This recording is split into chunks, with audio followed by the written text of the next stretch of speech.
Auch für euch. Richtig. So, dann. Jetzt hat's. So. Nehmt euch jeder mal einen Ruf.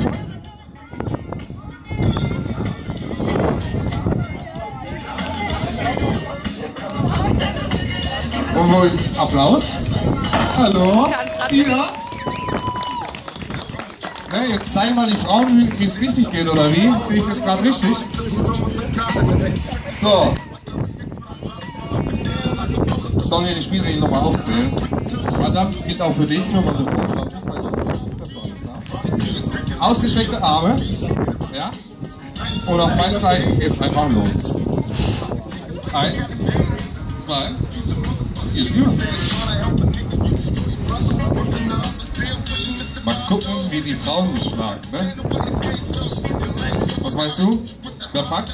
Ich frage, wer packt und die mit den Stiefeln packt.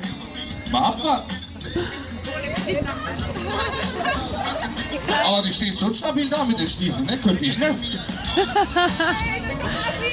Warum ist es assi? Du wolltest. Also mega nett. Ich bin ja schon ruhig. Mal gucken, wer es macht. Also ich sag, die Kleinste macht's. Vielleicht. Die darf natürlich nicht lachen, ne?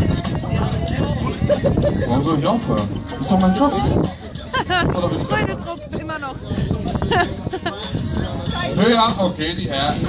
Daisy geht auch für dich höher. Für dich die nächste. Oh, liebe Leute. Höher. Jenny! Okay, und rum, ist rum bei euch? Scheiße. Ihr seid mir welche, du. Aber trotzdem Applaus, ne? Hallo?